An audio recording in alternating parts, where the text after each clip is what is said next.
हम आपको पाकिस्तान की सियासत से जुड़ा, पाकिस्तान की नेशनल असेंबली से जुड़ा और साथ ही इमरान खान का मूव क्या हो सकता है, लगातार हर अपडेट आप तक पहुंचा रहे हैं। इमरान कैबिनेट की बैठक शुरू हो चुकी है। वो तस्वीरें भी हमने आपको दिखाई कि जब इमरान सरकार में मंत्री, इमरान कैबिनेट में मंत्री पहुंचे हैं पीएम आवास पर, उनके काफिले से जुड़ी हुई तस्वीरें हमने आपको दिखाई हैं। और अब से बस कुछ ही मिनटों में, करीब 10 मिनट का और इंतजार, जब पाकिस्तान की नेशनल असेंबली में कार्यवाही एक बार फिर से शुरू होगी। बड़ा सवाल यही है कि क्या वोटिंग होगी नो कॉन्फिडेंस मोशन पर, अविश्वास प्रस्ताव पर। तो एक तरफ ये बहुत ही अहम मीटिंग चल रही है पीएम रेजिडेंस पर, जिसमें ये कहा जा रहा है कि देश में जो मौजूदा राजनीतिक हालात हैं, पाकिस्तान में जो मौजूदा राजनीतिक हालात हैं, उस पर चर्चा हो रही है। और इस सब के बीच पाकिस्तानी मीडिया के हवाले से तरह तरह की खबरें आ रही हैं। कुछ पाकिस्तानी जर्नलिस्ट ऐसा भी दावा कर रहे हैं कि इमरान खान देश छोड़ सकते हैं अपने सोर्सेज के हवाले से।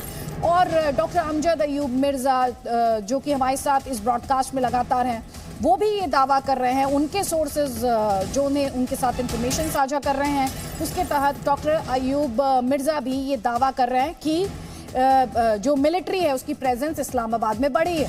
अब सुप्रीम कोर्ट ने संसद सत्र बुलाने को कहा था, ये भी अपने आप में बहुत इंटरेस्टिंग स्टेटमेंट शेख रशीद का है। वो अब इसमें टेक्निकलिटीज निकालने की बात कर रहे हैं, टेक्निकलिटीज निकाल रहे हैं, कह रहे हैं कितने दिन के लिए बुलाएं ये तो नहीं बताया सुप्रीम कोर्ट ने, और कह रहे हैं कि चुनाव ही इस मसले का हल हो सकता है। तो यानी इमरान सरकार में एक और मंत्री शेख रशीद ये कह रहे हैं, जिस तरह का उनका स्टेटमेंट है वो इस तरफ इशारा कर रहा है कि इमरान खान नियाजी अभी बैक डाउन करने के मूड में नहीं है, पीछे हटने के मूड में नहीं है। और अगर शेख रशीद के स्टेटमेंट को ध्यान से आप देखें तो कह रहे हैं कि सुप्रीम कोर्ट ने सत्र बुलाने को कहा, लेकिन कितने दिन ये सत्र चलेगा इसे लेकर कोई हिदायत नहीं दी गई, कोई इंस्ट्रक्शन नहीं दी गई।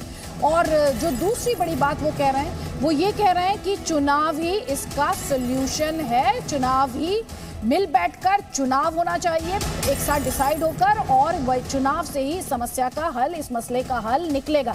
जी न्यूज़ की नज़र लगातार पाकिस्तान में ये जो डेवलपमेंट्स हैं इन पर लगातार जी न्यूज़ की नज़र है। हर इंफॉर्मेशन, जानकारी, तस्वीर और विश्लेषण जी न्यूज़ आप तक लगातार पहुंचा रहा है। Presenting B News app available on Google Play and App Store. Download it now.